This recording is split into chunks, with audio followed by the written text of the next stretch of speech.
Yo, yo, yo, visualize shark takes, hit the wave grinding. In the chat, gun shark odds make it rhyming. Sunday vibes, smooth bets, no confining. Hats engaged, can't stop us from shining. Bet on the spread, liking it, keep it tight. Push the odds further, jack on a hindsight. Odds fellows mind grasping the right sight. Hats, caps on heads, winners in plain sight. Hit the light, get in the chat, feel the flow, cash it, every dollar see the bank roll. Sunday grinding picks, now you gotta know. Extra points on the screen, sharp minds always glow. Big parlays, predictions we hold. Standing tall, betting knowledge all. Suddenly not so casual, week 18, January Sunday. It is NFL, the extra points, the big show. Week 18, Sunday, January 5th, 2025. The Shark, the Gun, and the Odds Fellow right here live on Shark and Water Nation X and YouTube and the Guns Picks channel. Come on over to the chat, 10:15 Eastern. We see you guys on the Pacific Coast just waking up. Get your coffee. We got plays, analysis, hype, an opportunity to dominate. Guns Picks. What's going on, brother? Man, let's make this a three-way and get the blades on here because my future's so bright, I got to wear shades. 3-1 yesterday, of course, and the 2-0 to the collab with the Shark. And, of course, I think Ozfellow was joining us on those picks yesterday. We absolutely cooked the Saturday slate, and we are going to continue to cook in Week 18 with a slate of games. Some meaningful, some unmeaningful, but we got takes, we got opinions, and we got the Ozfellow wearing his shades. What's going on, my friend? How you doing this beautiful morning? Shades are on. Got the glamour going, but we're about to have a great week 18. I love this slate. I think it's always fun to get the amount of data that you have, these matchups. We figure out playoff scenarios. Unfortunately for the NFL, not as much at stake as they might have liked, but there's still a ton of angles to attack today. We got plenty of contests going. We got NBA picks. So follow the three of us throughout the day. You're going to see all kinds of fun action going on. As you said, I called it yesterday, a party of information. I feel like we're sitting here in a spelling bee in 2001, getting our information and our nerddom on. But we are here. We are ready to dominate all divisional games here on this Sunday, starting in New England. A huge game, and I think a surprising one, and it's just definitely going to be a theme of this broadcast.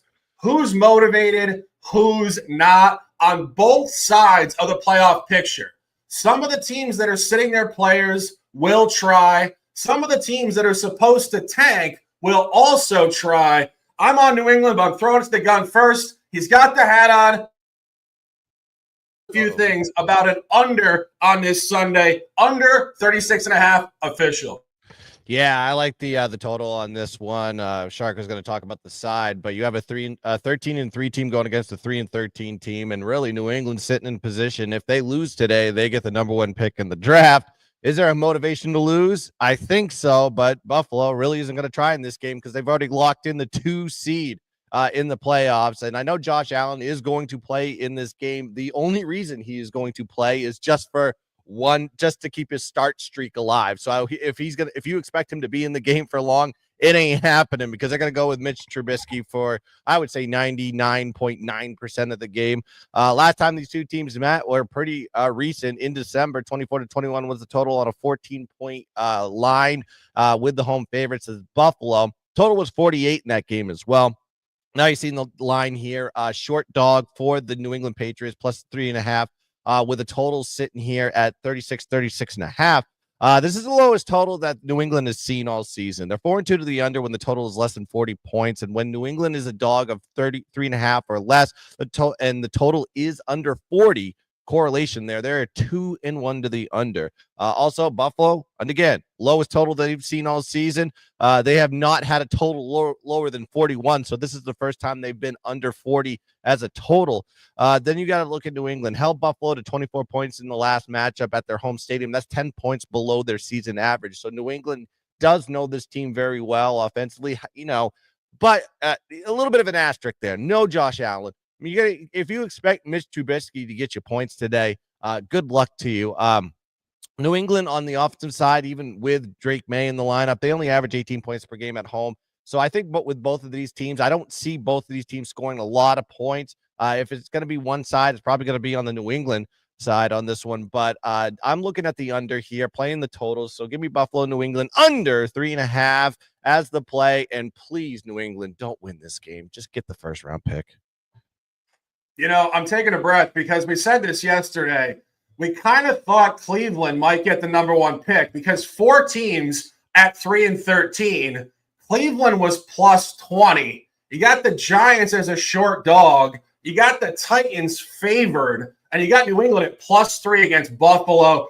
I'm on New England at plus 3. You can get 3.5 now. And truthfully, as much as I know Patriots fans want the number one pick, I'll tell you one thing. The players do not care. These contemporary players are playing for their careers, their contracts, and the future of their existences in the NFL, and so is the coach. A lot of speculation. Gerard Mayo has not done well for this group. A little inconsistency on the sidelines, maybe some sketchy comments. Bill Belichick ripped him in a presser or on the Pat McAfee show mid-season. Mayo needs this win. There's no better way to go to the offseason for Mayo than a divisional win against Buffalo. Doesn't matter if it's Josh Allen or Mitchell Trubisky, but for our sake, it does matter that it's Mitchell Trubisky and not Josh Allen, because Mitchell Trubisky, as a backup quarterback, is 0-5 straight up at ATS in his last 5 games, losing by significant margin every single time. If you guys remember going all the way back to 2016, 17, or 18 in that range, Trubisky was a top 5 pick out of UNC. When you talk about weird, bizarre connections, you got Belichick at UNC. You got UNC quarterback Mitchell Trubisky coming to New England to give them a win and take them outside of the top pick. And you look at Drake May. This kid has balled out all year. He's a gunslinger. I think he's legitimately a massive prospect for the Patriots. And the Patriots have competed very well at home this year inside the division. Took a real tight loss in Week 5 to Miami. That was Jacoby Brissett, but a real competitive game down to the wire. And beat the Jets in Week 18, 25-22. Drake May is a hyper-competitive dude. The Pats are very, very competitive here. And this is line functionality all week. We have a ton of plays. We have a ton of information. The Patriots played in Buffalo in Week 16 a couple weeks ago, 24-21 Buffalo. Pats outgained them significantly in the game, 379-324, 28 first downs New England, 19 Buffalo. Buffalo favored minus 14.5. I told you guys that day, take New England. It's going to be tight. And now the books move this down to 3 points, indicating a New England victory by 6 points today. And as I said, these players do not care about getting number one pick. They're playing for their careers. Gerard will have them ready to go. Take New England and let's dominate. A couple grease fire games here in the AFC South this afternoon. The odds fellow saves us in these games because he goes to the gas can and he finds officials in games that nobody will look at. And that's the beauty of NFL, the extra points. We bring you the extra points and the officials. First one, we're looking at Houston, Tennessee, under 36. Yeah, let's go with one man's garbage, maybe another man's winning bets, right? We're going to go with the Houston Texans, Tennessee Titans, under 36.5. This is an interesting one, and I think you guys got a few points on some of the sides too. It does seem like the Texans, who have nothing to play for, they've locked up the number 4 seed. The Titans have been eliminated from the playoffs. They're in that battle, trying to tank the current number 2 overall pick, so they actually don't want to move out of that spot.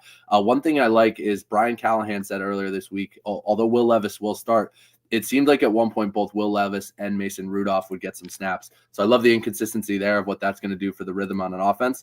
I do expect the Texans, again, D'Amico Ryans, they said they're going to play their starters. I could see a situation where there's some value on them in the first half and maybe a little bit of a risk where the Texans get out to a bigger lead if they are playing those starters, and then they start pulling back, right? Second quarter, third quarter, definitely by the fourth quarter, I would not expect to see CJ Stroud, Joe Mixon, Nico Collins, and the rest of that offense, especially as banged up and thin at wide receiver as they already are. But the one thing that really stood out, again, talking line functionality here, is let's go to the data, right? Back in week 12, these two teams played, and it turned into an absolute shootout, right? Or at least on the final score, what it seems to be, 32-27, Titans with an upset victory. That line closed at 40.5. So they cruised over that number, by a good margin. And then you get here where this number against that close opens and lands at 36.5, right? Obviously, some of that built into it is what's happening with the players and with some of the games. But I'll take those extra 4 points, and Vegas is essentially telling you the game script here of where this thing is going to flow. And the narrative backs it up, right? Houston 18th in points per game, Tennessee 25th. Houston 19th in points per play, Tennessee 27th, right? So in both cases, those are bottom half offensive metrics pointing to this number, pointing to a different flow than what the first matchup is. So, I think all things considered, I love this number under 36.5 is where you can find it right now. Yeah, I mean, I would have to agree. And as you mentioned, that game in week 12, I made the mistake of backing Houston in that game at -8.5. Inexplicable loss. That was the only cover all year for Will Levis. 1-8 ATS. Somehow pulls an outright win by some margin at +8.5 at Houston. But here's the thing on that.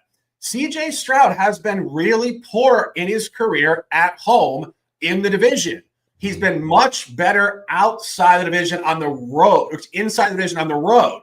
4-0 straight up, 2-2 ATS. And, as you mentioned, this is a really interesting game psychologically, because Houston has absolutely nothing to gain from winning or losing this game in the playoff race. They're locked into the 4 seed, but they come in here in shambles offensively, played extremely poorly at Kansas City, and then really bottomed out on Christmas Day against the Ravens at home. But I suspect this is CJ Stroud psychology. This is the beginning of this guy's career, so we haven't really detailed this a lot. I think we talked about it a few weeks ago briefly.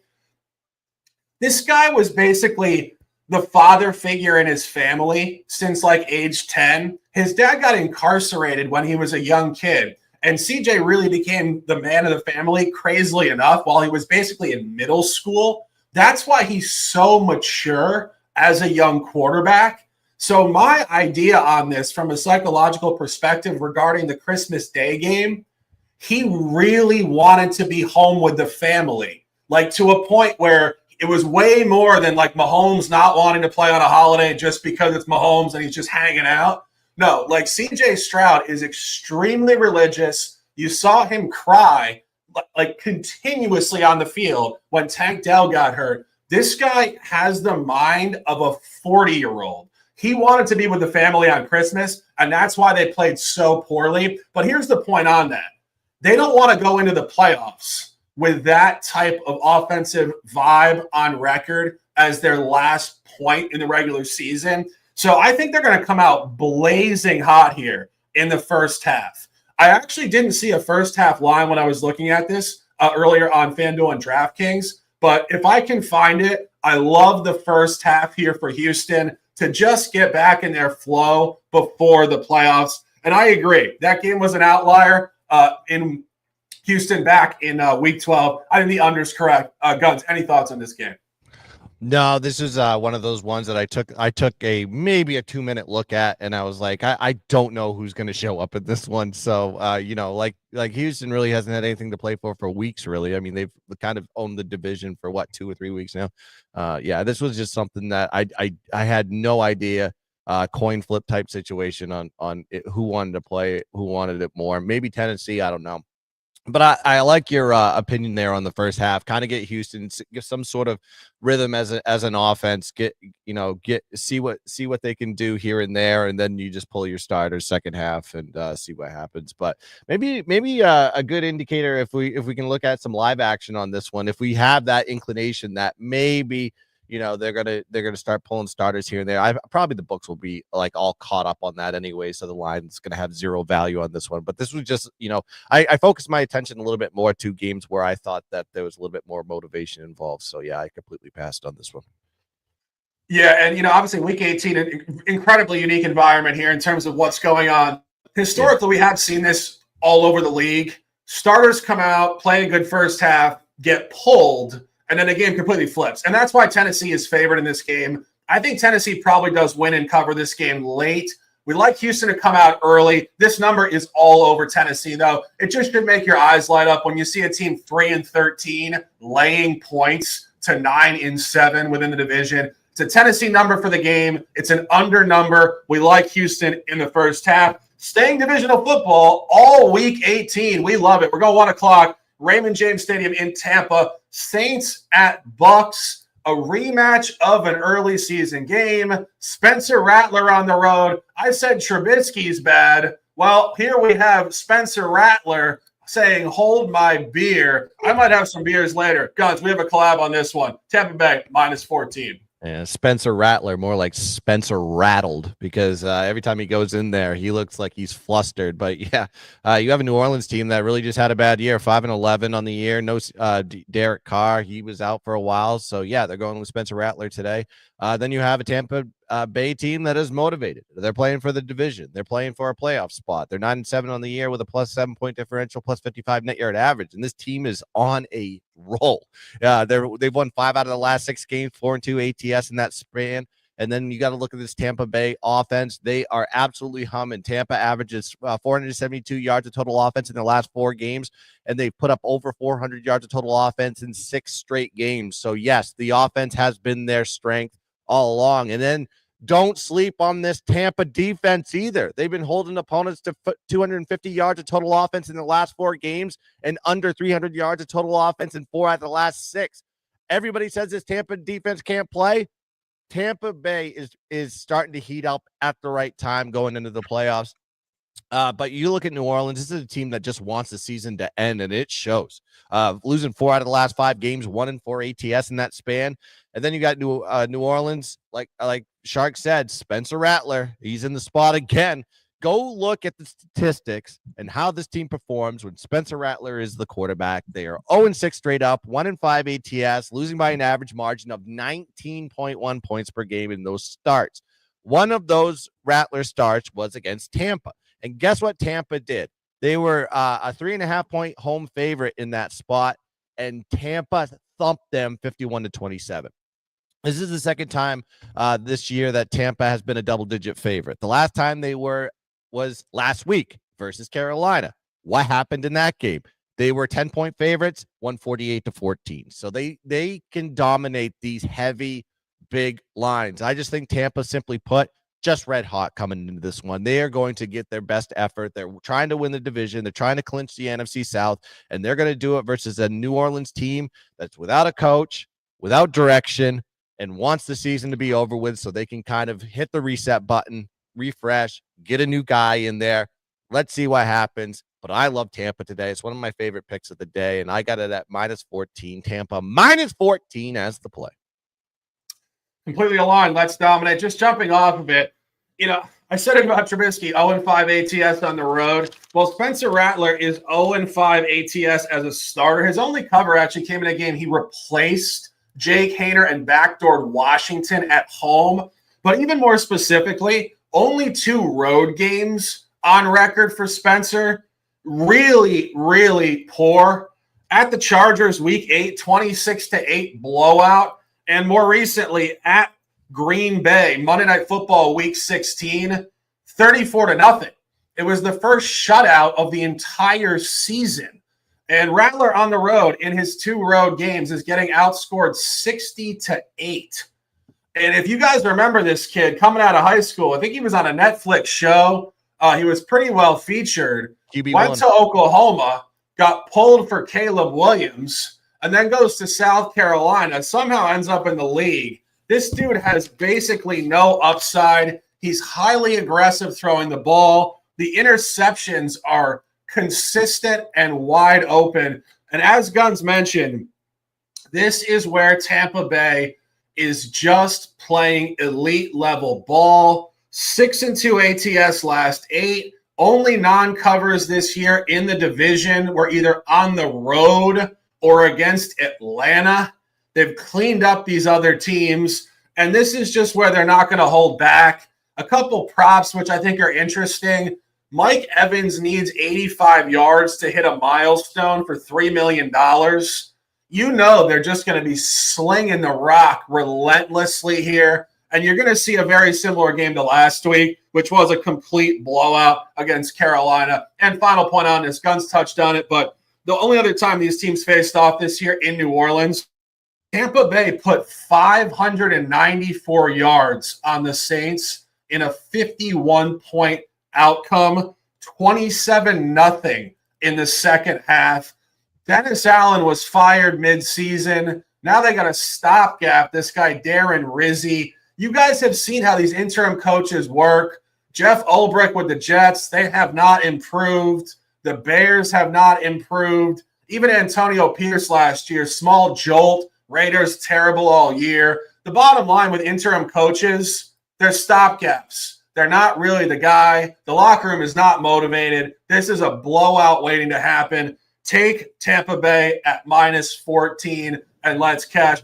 Any comments on the prop? I know you said you were looking at some props. I know Evans does need this for a really significant bonus. What are your Correct. thoughts? Evans is probably the biggest one. There's some stuff with Mayfield. Evans needs the 85 yards that you mentioned to hit 1,000 receiving yards. His bonus contractually is $3 million, but he has to hit 70 receptions, 1,000 receiving yards, and 10 tutties.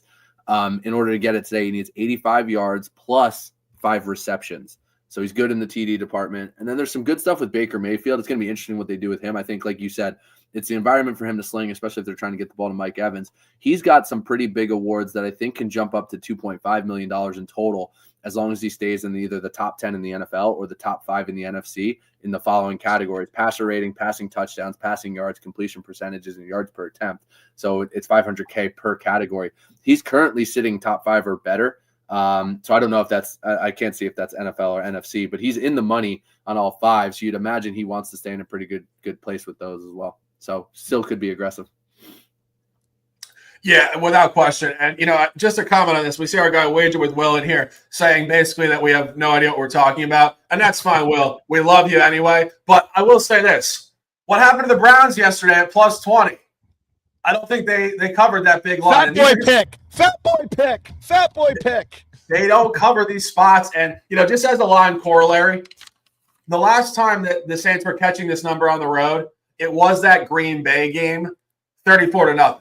There's just not a lot of life behind these guys. Like, it's not so much that they want to get their ass kicked. No pro athlete says, hey, I'm coming. Yeah, just show up on me, guys. Like, kick my ass. No, they just don't have the quality for it. And that's what you're seeing here. It's a blowout line. The last time these teams played, it was only -3 road. This should be around 7 or 8 neutral. This speaks to a 21-point victory. On the average, let's dominate. Staying in the division yet again. I will be saying that about 10 more times on this show, and I love to say it. Week 18 Sunday. Anthony has the hat on backwards, but it is a Dallas Cowboys hat. Big game today in theory. Jerry World will be popping regardless. The place is a show. A lot of moving parts in this game. Questionable motivation on both sides, but Anthony looking at the under 44. Yeah, it seems like there is some motivation for the Commanders, but I don't know what they're going to do. They are locked into the playoffs. We'll get into that in a second, but they do need a win to secure the 6th seed. And I think the difference between the 6 versus the 7, I don't know if they can back into the 7. So you guys, or back into the 6 rather, with a loss. You guys might know this, but it's a big difference because the 6th seed means a matchup with likely the Rams, the Bucs, or the Falcons, depending on how that plays out. And the 7th seed means a trip to Philadelphia.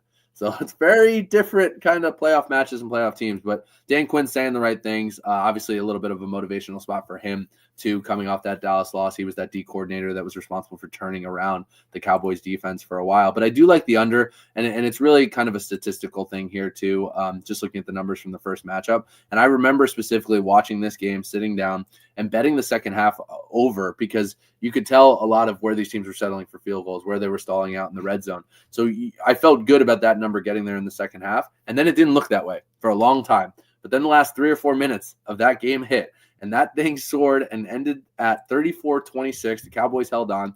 If you guys remember and watched, it was a couple turnovers. It was onside kick return for a touchdown. I think there was another kick return for a touchdown. So it was a flurry, right? Terry McLaurin bomb to almost tie it up, and then a missed extra point. So it was pure shenanigans. But that thing, again, landed at 34-26. That closed on a 44.5 back in week 12. We get this line now dropping the other way, and they're hanging the 43.5, 44 that's out there. And I just think you're going to get a much tighter game. The Cowboys have changed their philosophy since that game as well. They're featuring the run a lot more with Rico Dowdle. and even throw in some X factor in there with Kevontae Turpin. You have an emotional letdown spot in theory, potentially, right? For Dan Quinn and the Commanders. Think back to what they did last week in a primetime spot in overtime to clinch their playoff spot. The first time that team has been in the playoffs in some time. So I do just think overall this thing's going to tighten up. It could be another situation where a team gets out in front early in the first half, and then they do start pulling guys. I wouldn't be surprised if the Cowboys, maybe you see a little bit of Trey Lance here, but they've been riding the Cooper Rush train for some time. So I just love the number numerically compared to where it landed and closed in the first game. So give me the under 44. Yeah, I would agree with this, and I think you're making just really intelligent points about that game flow in the first game. I mean, 5 touchdowns in that game in the last 5.5 minutes of the fourth quarter. 2 kickoff returns. I mean, it's just outrageous. I mean, you're watching that game. That's type of game where if you had the under, you're never going to say in pro football you book a win.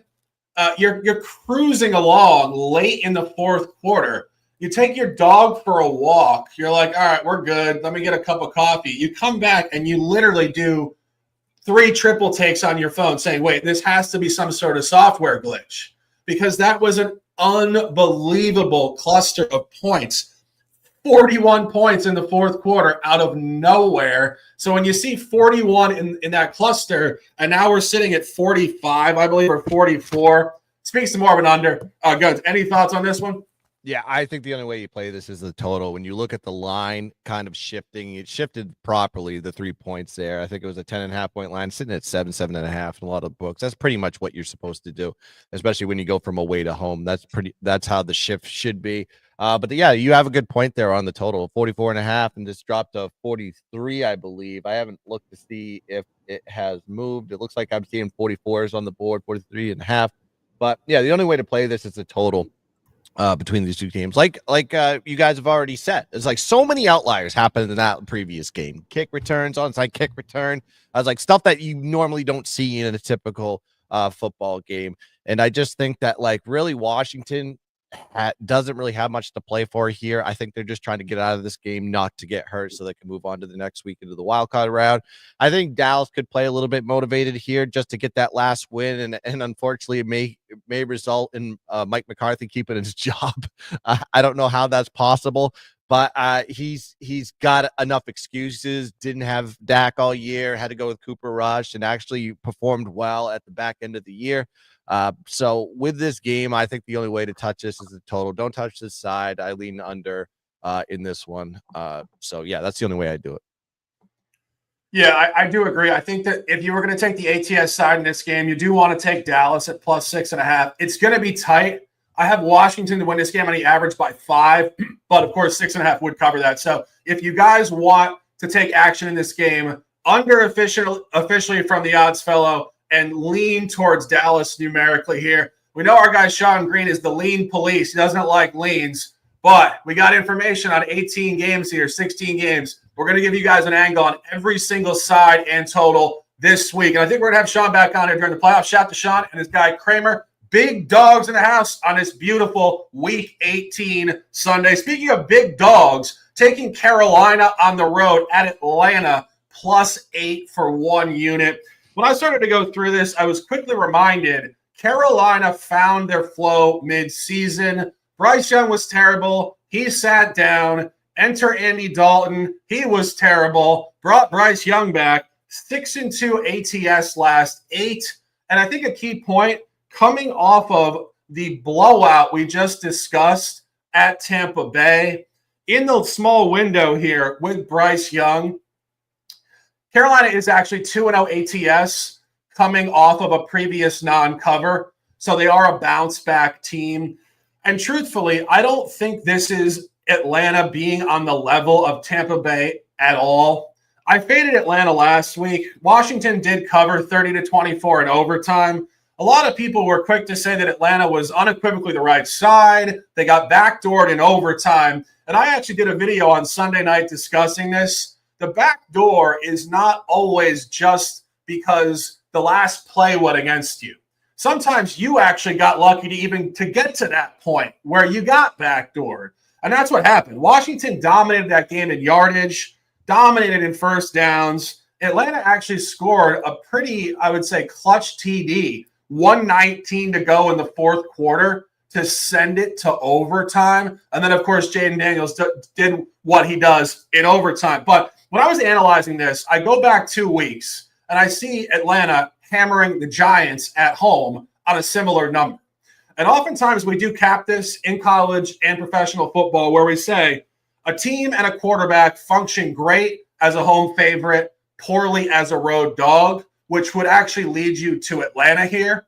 But I think that was really situational to the Giants and Drew Lock being horrible on the road.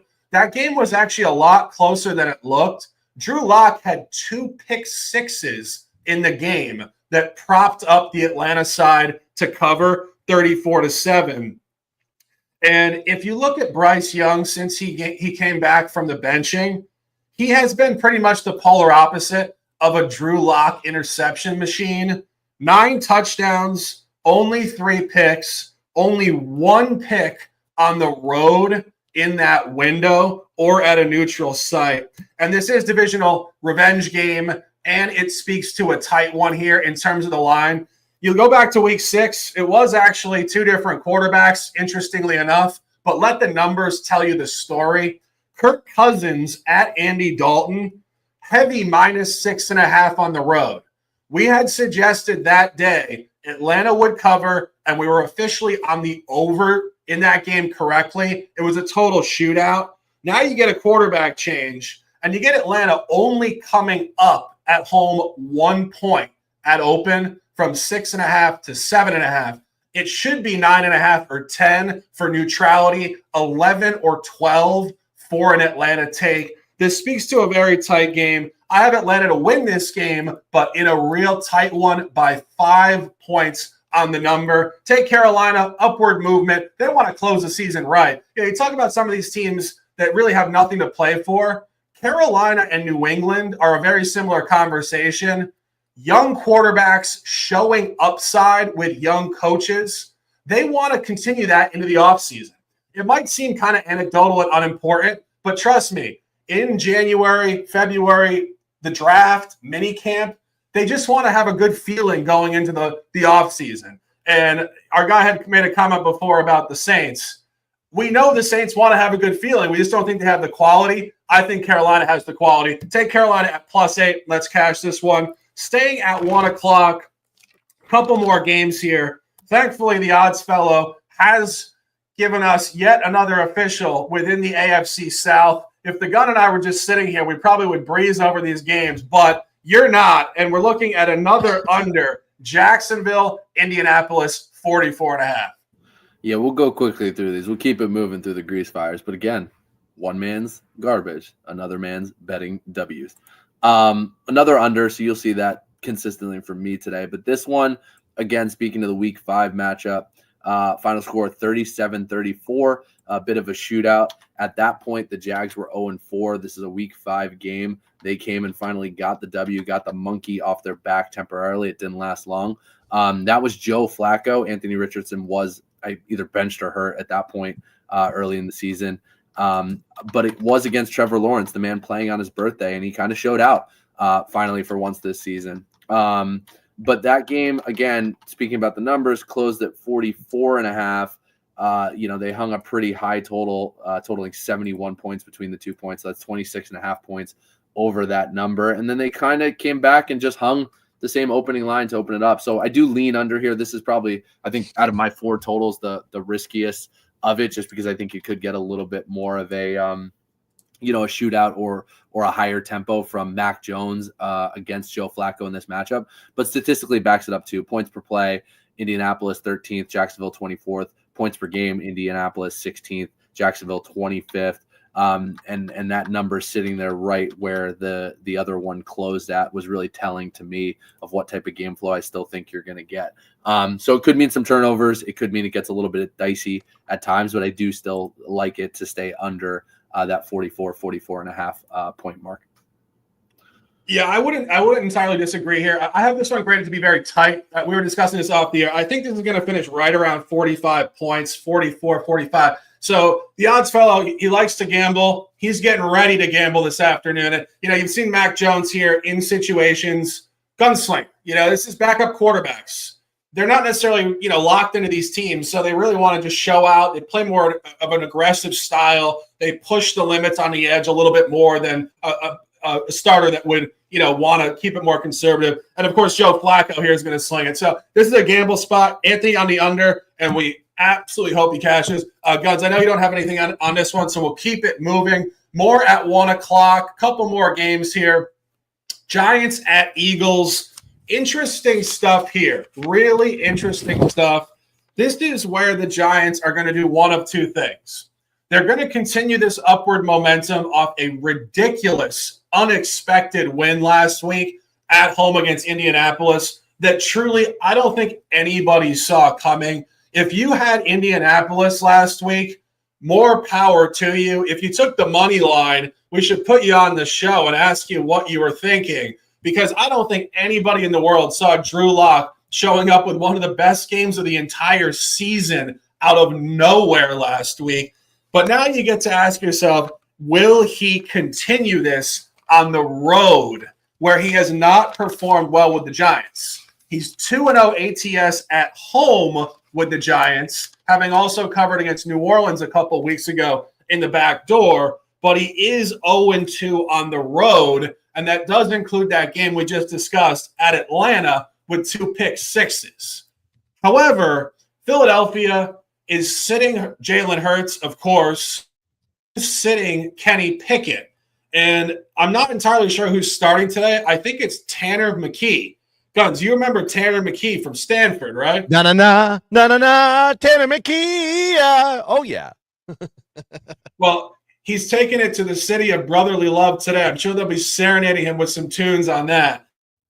What we can expect from him. And the fourth stringer for Philadelphia is, Guns, you remember this name? Ian Book. I do remember Ian Book. My guy, Notre Dame. Pride of the Irish. I think he's the winningest Notre Dame quarterback in the history of the program because he was there for 14 years. But, yeah, I remember him well. Yeah. Any thoughts on this game? I'm kind of shocked that they're not letting Saquon go after the rushing mark. That would be the only one. But, no, they're kind of laying down. I think tough for the Giants to continue hurting their draft position, but no takes, no officials for me.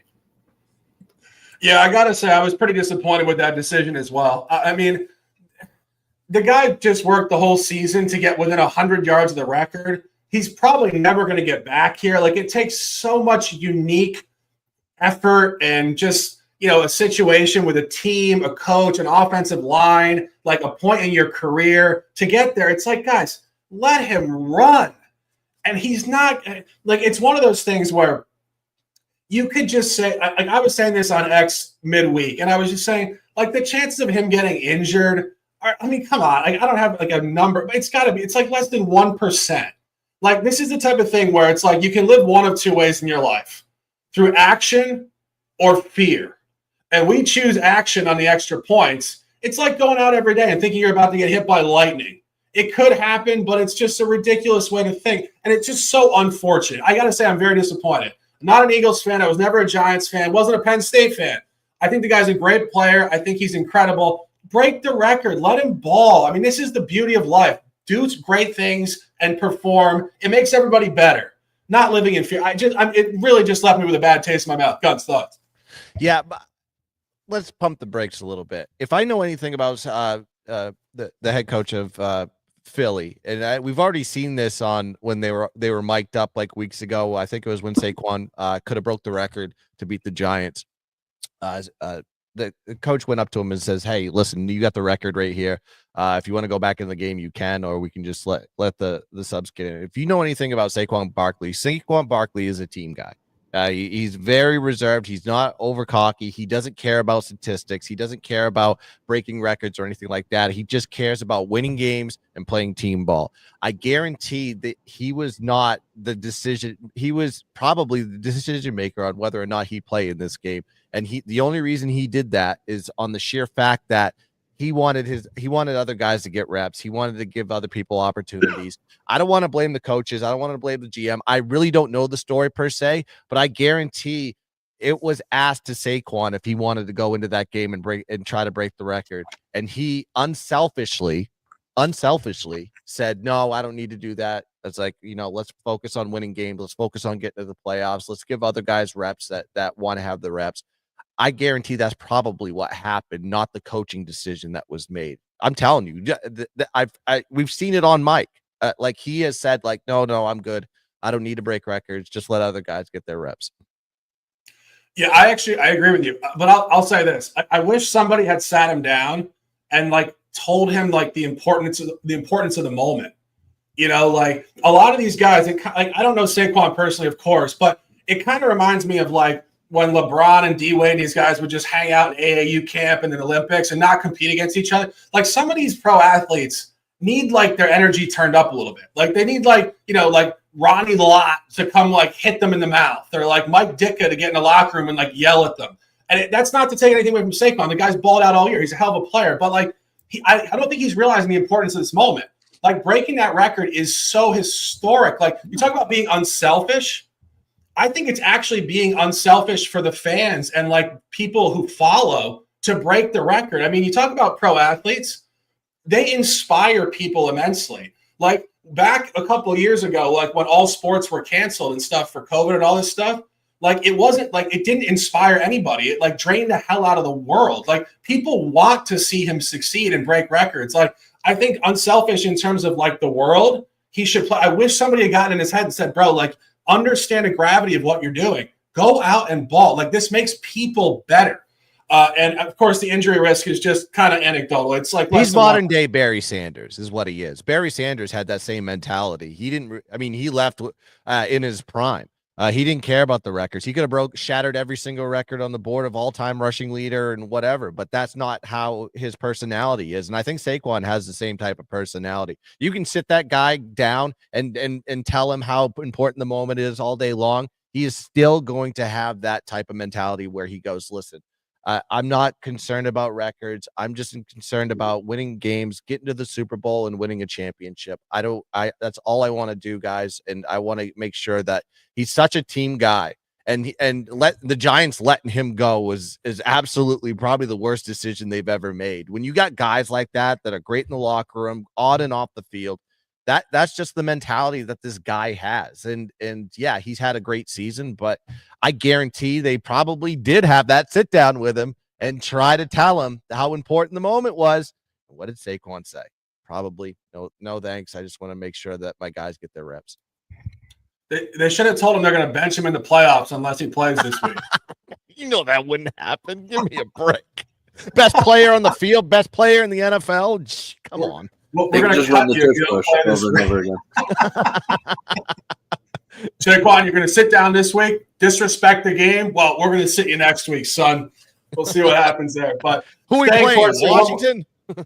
Yeah, I just honestly think I just would like to see it for the fans and the world. I think people just gain so much by records. Like it's a different conversation. It's different, to me, and we're probably beating it up a lot, but I think it's different if it's a career record versus this is an NFL historical record, right? The example you mentioned when he said, no, put those guys in, I don't need it, was the previous game against the Giants, and it was his career best in a rushing game. That's completely different than going for this Eric Dickerson record that's been there for a long time.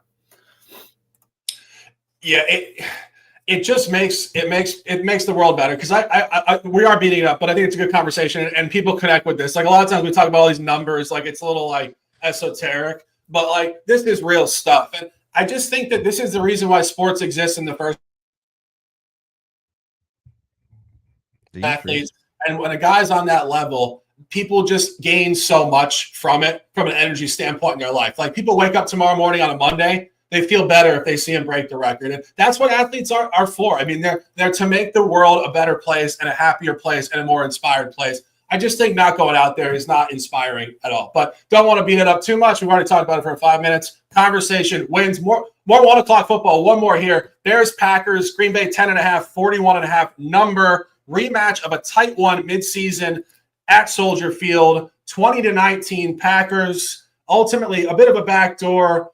Bears are a tough read here. I have some notes on it, Guns. Any comments at all? Bears don't care. And I think the Packers are looking forward to next week. They don't have anything to play for in this one. This was a weird game, and I try to get there from line correlation. I try to look at the total. I try to look at every single angle in this one, and I just couldn't get there on paper. I just completely passed on this one. Chicago just looking forward to 2025 season versus this game alone. And if you know anything about the Bears versus the Packers have just owned the Bears probably for 2 decades at this point, going back to the Favre years, going back to the Rodgers years, and now the Jordan Love years. I just think that probably the Packers are going to win this one. I just don't know by what margin. Yeah, I think this is really tight. We said this about the Dallas-Washington game. I think this is going to be really tight as well. I have this really pretty much graded to be a push. I think Green Bay is supposed to win this game by 9 or 10 points, like right on the number. The best look in this game for me is the under. That game that was played in Week 11, 20-19. The total was 41.5. It did go under 39, and this moved down to 40, which indicates 38 points. This reminds me of a game we discussed a couple weeks ago where Jacksonville and Tennessee had played a really low game on the road, 10-6.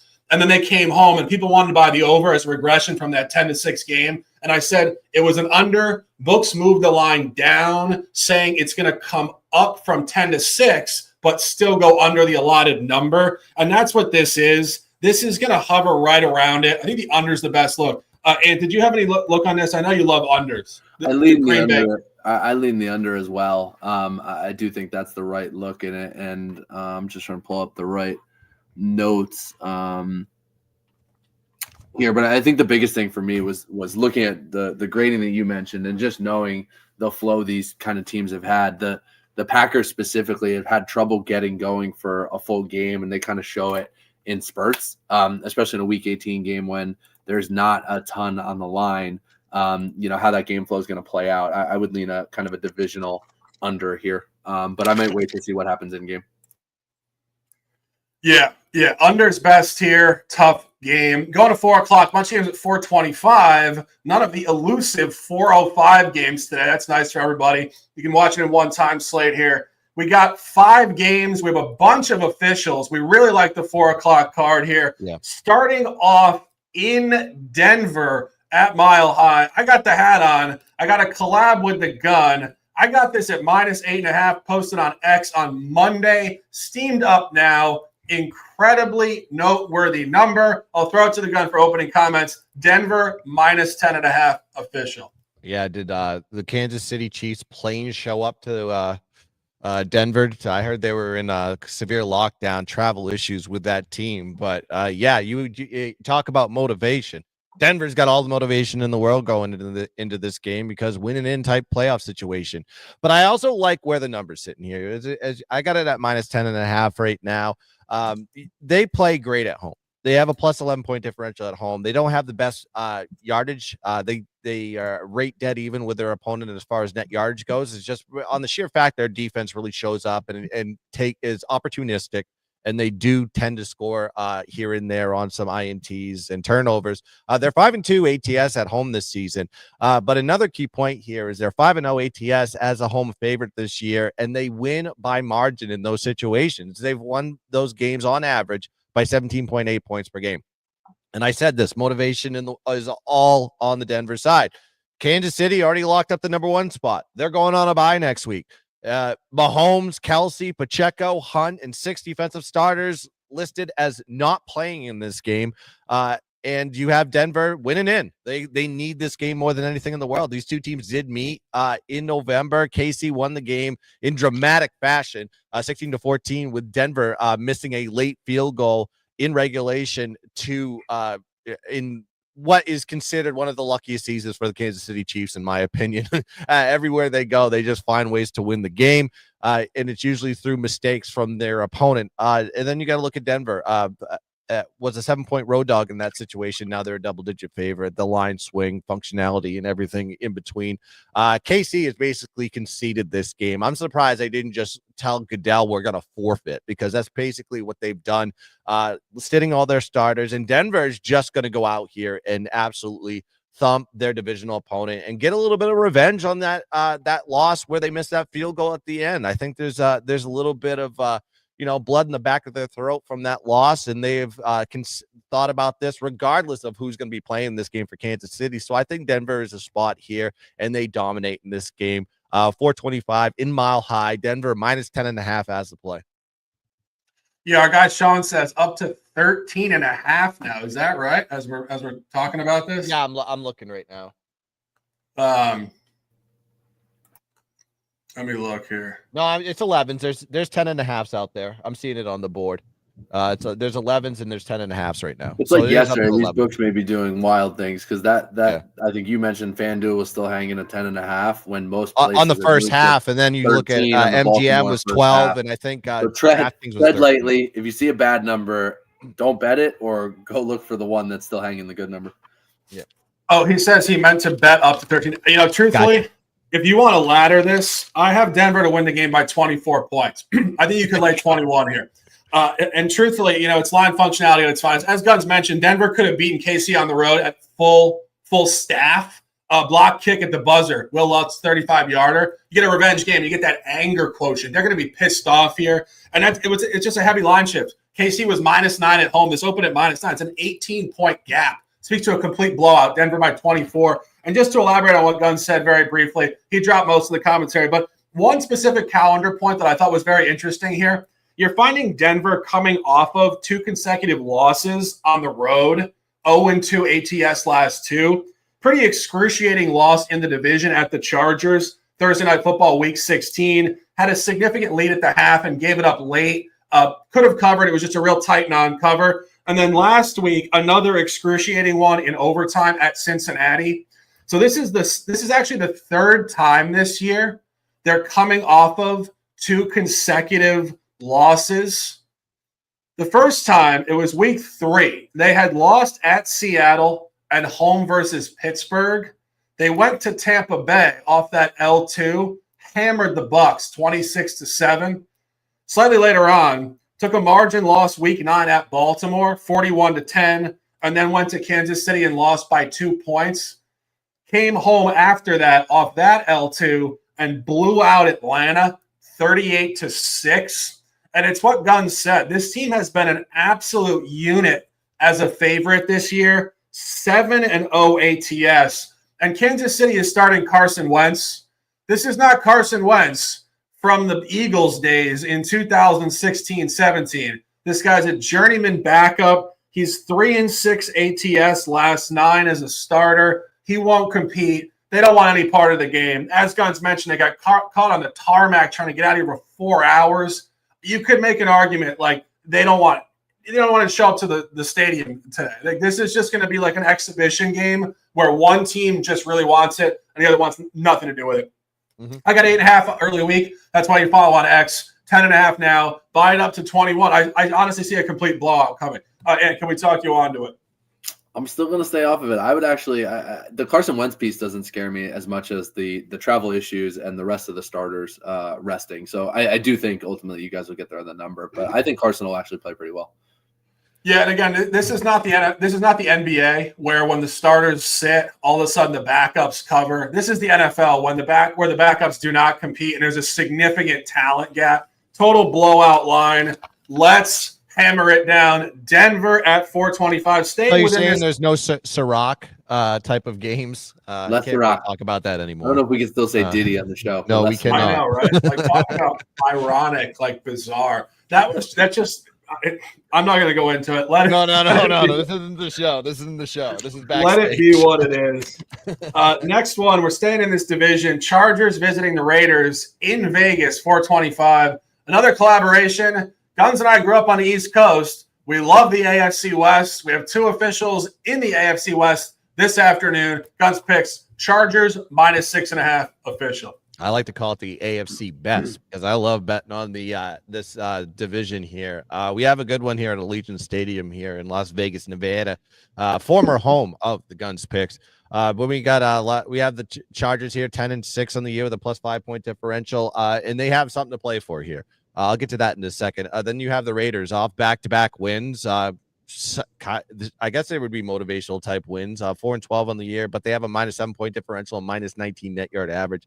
The Chargers have performed better on the road than at home this season. If you check their road statistics, the Chargers have a plus 9-point differential and a plus 30 net yard average on the road this year. And then you got to look at the situation here. This is a perfect spot because what happened in last night's game? Pittsburgh lost on Saturday night to the Bengals. That opened the door for the Chargers to position themselves to face Houston in the wild card round. And I think that's one that they really want to be in that position. I don't think they want to face anybody else. I think Houston would be the best opponent in the wild card round to face. And then the two teams faced off in September where the Chargers won that game 22-10. They were 3-point home favorites in that spot. Now they're 6.5-point favorites on the road. There's some line functionality there from game A to game B. And then you got to look at the Raiders, how they performed in this spot. They're 2-8 as a dog this season of 8 points or less. And then you got to look at the Chargers, 9-2 ATS as a favorite this year overall, 4-1 ATS when they're favored on the road, and they're 6-2 ATS on the road and have covered their last 4 road games. So this is a team that is cratering upward, and especially when they're playing on the road and they're playing a divisional opponent with a line shift that went in the opposite direction of where they're supposed to go. It's supposed to be a pick 'em. And now you're seeing here is the Chargers here minus 6.5 because the motivation is on one side and not the other. So give me the Chargers here minus 6.5 as the play. Yeah, I think that's a great point. I was actually planning to look at that this morning, and I'd actually overlooked it. But the change in the playoff picture for the Chargers is also why you're seeing a lot of steam. This was sitting at 4.5, 5 yesterday, up to 6.5, 7 now. Yeah, and this is a really strong spot. Significant motivation now for the Chargers.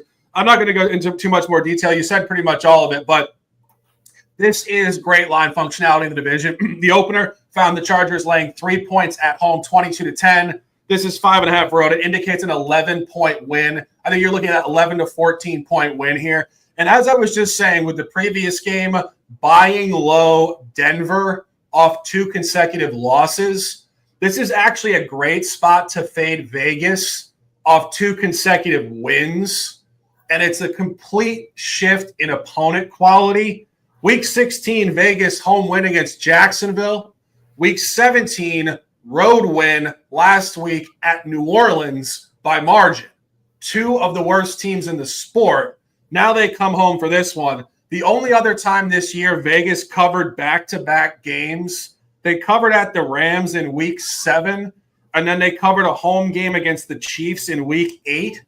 The game following that, they played Cincinnati on the road, back when Cincinnati had not covered a home game all year, and Cincinnati woke up big time against this Vegas team, completely dominating the game. Joe Burrow with 5 TD passes, Cincinnati 41-24.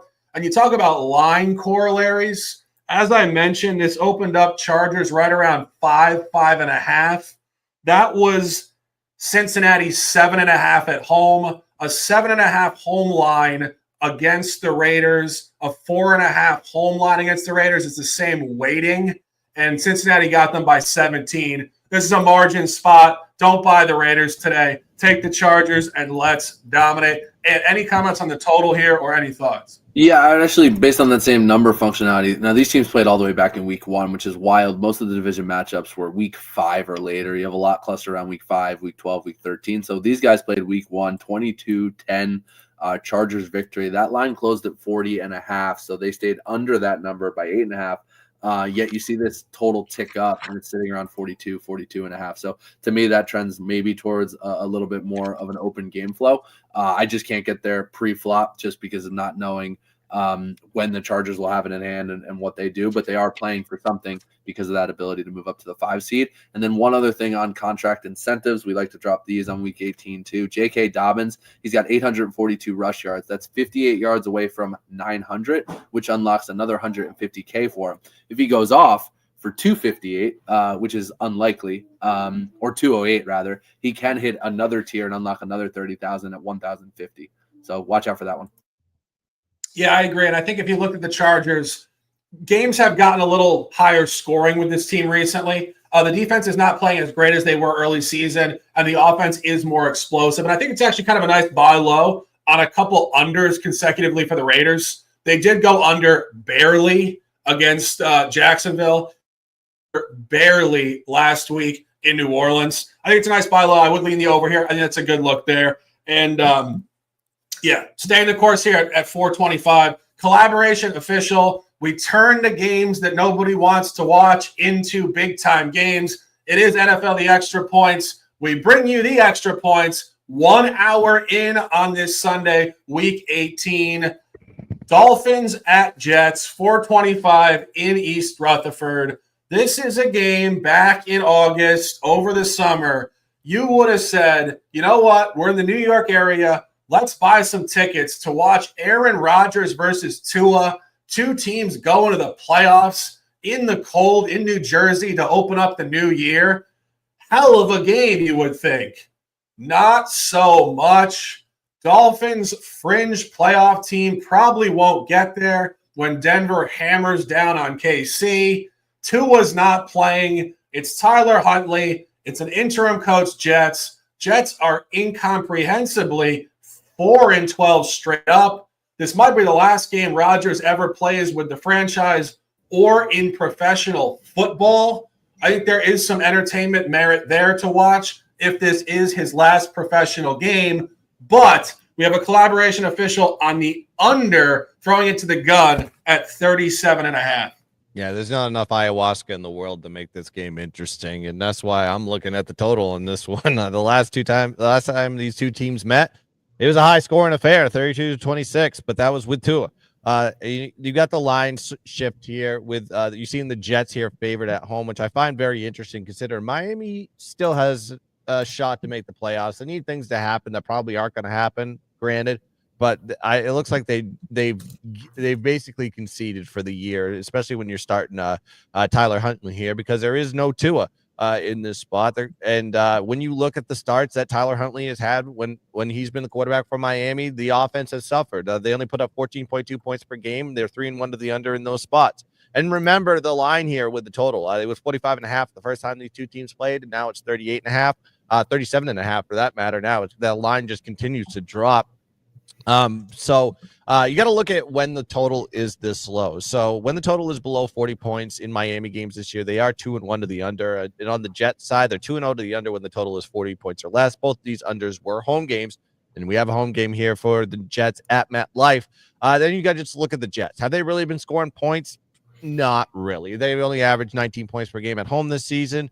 I don't see Miami putting up a lot of points in this one. You need two teams to get to an over, right? And Huntley is just an absolutely abysmal quarterback. I know they put 20 points up on Cleveland last week, but was that really Huntley that really did that? I don't think so. I just think that these two teams inside the division trying to finish off the season, I would assume for both squads, just want to get out of their injury list so they can go grab their golf clubs and play 18 somewhere in Boca Raton, Florida, or wherever they reside here. But let's go with the under here. I got it at 37.5, and I think that's fitting on this game. Give me Jets, Miami under the total 37.5 as a play. Odds fellow alignment, I believe. Totally. You hit the key point for me. So, we won't beat it up. Just think about that scale, right? And albeit it was overtime, but that game was trending towards the shootout, especially. I think it slowed a little bit in the second half before they got to overtime. So that game went over by 12.5 to the closing line of 45.5. And then when I was looking at it over the last, few days, I was at 38.5. So that was a 7-point gap to where we're at right now. And that thing's pushing even lower. I think it's the Huntley factor. I think it's the inconsistency in Rodgers. I think he's played a little bit more conservatively throughout this year. If you look at him statistically, he's having a good year. I think right now, if the season ended, he'd finish with like 26-10. So good, TD to interception ratio, decent on the yardage. But he's not really taking a lot of chances, right? It's a lot of safe throws. And then a lot of times where he's not on the same page offensively with these guys. So it's just a weird spot overall. I think MetLife outdoors, give me some of that northeast weather, and we'll go low on this thing and cash the two-way. Yeah, I would agree. As you guys mentioned, extreme over and overtime in Miami, lower number, and something we've detailed week after week. And I've bought the overs for the Jets on the road 3 out of the last 4 weeks. They are 3-0 versus the road over last 3. Had it last week in Buffalo, had it in Jacksonville week 15, and did have the over in Miami. This is a sharp under. I might get on this with you guys. Let's dominate. Just one thing on Rodgers, and this is probably going to be way juiced because it's only 1 TD, but he does need 1 touchdown to throw for career touchdown number 500. Yeah. In terms of the props, I mean, there's 100 props we could ride this week, but staying course here. A couple more games at 4 o'clock. NFC West. Interesting game at Arizona this week. Not much to play for. However, Josh Dobbs returns to Arizona, which I think makes the game fairly interesting from a motivational standpoint. The numbers all over Arizona, but Dobbs will probably scrap this one. I've seen sides on this game, people taking both sides. It's going to be a tough game for me. Either of you guys have any thoughts on this one? No. And anything? Look at us. Just Yeah, this one is just such a tough game because there's no actual motivation. But Dobbs was actually 7-6 ATS last year as a starter with Arizona and Minnesota. Key point though, and I'm not sure how much this matters. 3-1 ATS road outside of the division. When he was playing with Arizona, he did go 0-3 ATS road inside of the division, which was the NFC West. Of course, this is a different environment. He plays for San Francisco against Arizona in a meaningless game. Not entirely sure how much that matters. The numbers on Arizona to win by 9. I think the under is probably the best look in this game. I have this game to hit 37 points. If you guys want to bet this game, bet the under. Just to jump in and jump off your point, the best effort you were going to get out of San Francisco already being eliminated down the stretch was last week against Detroit in a tough environment. They hung tough for a while. I don't think you're going to get that same type of play today. So I think it's an Arizona number for a reason. Yeah. And again, banking on Josh Dobbs to ball out just because he played for this team last year is kind of a hot narrative. I'm not entirely sure how realistic it is. As I said, 7-6 ATS last year as a starter. You guys remember when he played for Arizona, like every game, it was sort of like he was right there on the number. He got his butt kicked a couple times, like San Francisco back when they were elite last year, just like blew him out. But he was kind of scrappy and like towards the number, a couple hook covers, non-covers. I mean, I think the line does speak to Arizona, but again, I think Dobbs is kind of enigmatic in this environment. I think he's very unpredictable. I think they set the line. I think they set the line this way just off the fact that you got San Francisco's best effort last week versus Detroit, and it's a short week for them. I just think, like, every time you play Detroit or every time an opponent plays Detroit, they go into the next week, it seems like they just fall flat on their face, and we may be seeing that here today. And yeah, you got the starters changing. I don't know who's motivated on this one. None of them are. But I do. It does speak to a Arizona type of line. But I got to agree with the lean on the under on that one. So I think it's going to be a low-scoring affair, one-sided. Maybe you see something like, 20-13 type situation here in that game. Yeah, and you've seen Arizona situationally hold opponents to low totals in their stadium this year. I remember even the Jets 31-6, something like that. I mean, we'll see. I think it's a tough game. Under is the best look. Staying within this division, my final official before we go to 8 o'clock, the biggest game of the week at 8 o'clock, but we do have an official on Seattle at the Rams. Got Seattle at -3 early week. Again, if you guys follow on X, please do bet the numbers. Got a great number, -3 on Monday afternoon. That is -7 now, and it is for good reason. The Rams are in the playoffs. They've won this division. They basically have nothing to play for. If they win, they get the 3 seed. If they lose, they get the 4. Ultimately, you could make an argument they want one or the other based on who they're going to play.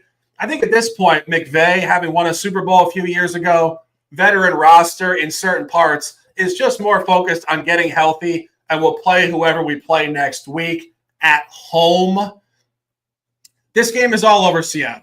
The Rams are sitting Stafford, Kupp, Nakua, Kyron Williams, and 2 starting offensive linemen. They're throwing Jimmy Garoppolo in here. Jimmy Garoppolo, I mean, the guy's made a hell of a career having been drafted as the Patriots' backup going back years out of, I believe, Eastern Illinois. Guns, it was Eastern Illinois, I think, right? Yeah, I think he broke Tony Romo's record in the FCS in passing, right? I think that at That's that right. time. Yep. That is right. And last time we saw Jimmy play any sort of football, it was last year, and he was the backup for the Rams, actually. And or excuse me, he is the Rams backup. But last year he was the Raiders. The Raiders. He was 3-3 ATS as a starter last year, not a backup, before he got pulled mid-season for the Raiders.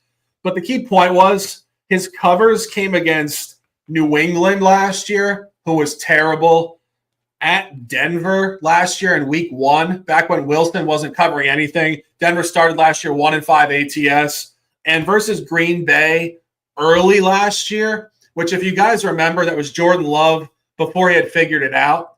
So 3-3 ATS for Jimmy last year, all 3 covers very lacking in quality. And I think Seattle actually does have something to play for here. I think Geno Smith always wants to ball out. This guy's like a Baker Mayfield. You know, he's been disrespected. He's been moved around. He takes the opportunity and he for it. You know, he doesn't take the game for granted. And I think he has more to play for than just his personal professionalism. Major bonuses for Geno if he hits them today. He needs 186 yards for a $2 million bonus. If he completes 69.7% of his passes today, he gets another $2 million bonus. And if Seattle wins today, I read this yesterday, I was surprised. If Seattle wins today, he gets another $2 million bonus. So if he balls out, he gets $6 million today. I mean, the NBA is giving these kids $500,000 to win the in-season tournament. Geno Smith gets $6 million to beat the Rams when they're not trying. Geno's living the life. He's already at 70.2% on the completion rate, so he's just got to stay above that mark to maintain that 69.76. He needs 186 yards and a win. So the team's motivated on the win side. Without question. It's a gigantic motivation spot. And obviously the rookie head coach here, he wants to go out with a win. A 10-7 campaign. I mean, in certain seasons, 10-7 gets into the playoffs. So this is a representative spot. And final point on this is a triple revenge game in the division.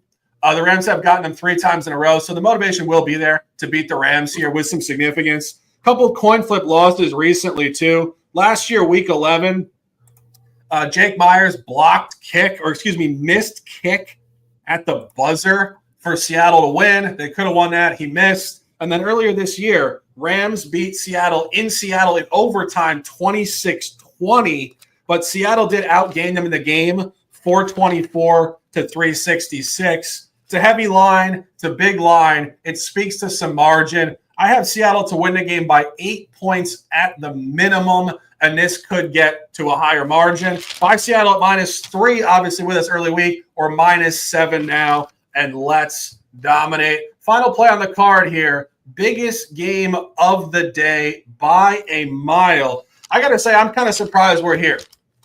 I said we were surprised with the Dolphins game being so lackluster. I am equally as surprised at how gigantic and big time this game is. I don't think anybody had Minnesota 14-2. People definitely had Detroit in this range, but it's very rare to find 2 teams with this quality of record late season playing. This is a historically huge regular season matchup. Not only that, it's for the division title and the #1 seed. A lot going on here. An official from the gun on the over at 56.5. Yeah, this speaks highly of what McConnell is able to do to quarterbacks. I mean, Sam Darnold, Kirk Cousins. You see what Kirk Cousins done in Atlanta.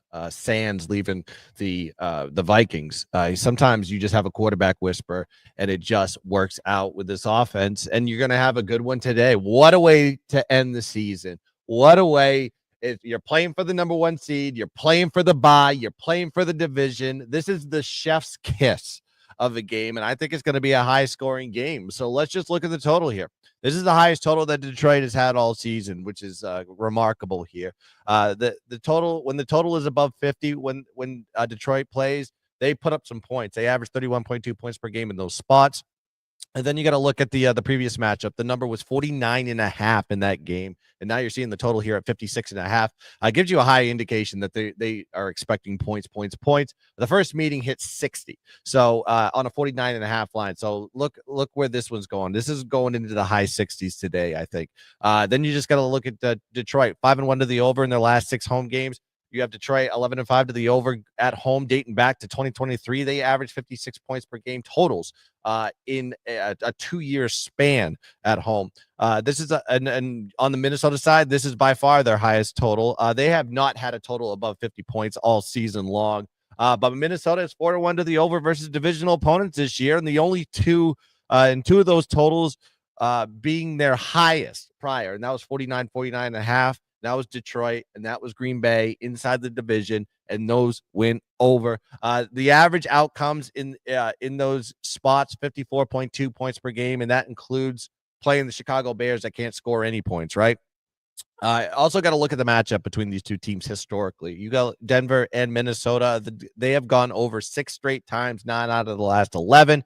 And then you got to look at Detroit. Here's their last 4 games as far as totals are concerned. 74, 51, 90, and 65. Yes, the one thing that is telling you here is Detroit's defense kind of broken right now, right? They give up points, they give up yards, but they go right back at you and they thump you. They score. It's just a track meet every time you go against the Detroit Lions. And you look at Minnesota, 4-3 to the over on the road this year, but their unders were against bad teams: Jacksonville Jaguars, Tennessee Titans, and the Giants. I don't think those teams can score points. Detroit can. So I think this is going to be a high-scoring affair here to end it off on a Sunday Night Football. I can't wait for this one. Give me Minnesota, Detroit over the total 56.5 as the play.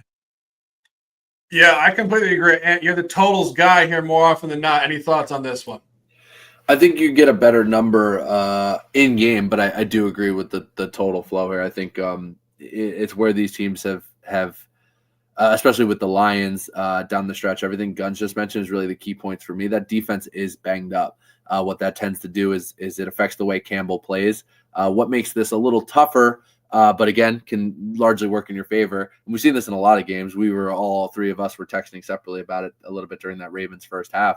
Just the aggressiveness in the red zone or on the other side of the field when it's 4th down situations or goal to go situations. These guys are not kicking field goals. And that's Dan Campbell's mantra. That could mean the Vikings need to keep up in that same way if their defense isn't getting the stops. So I think all those things tend to point towards an over here plus the number and where it's sitting with how much it came up from that first matchup.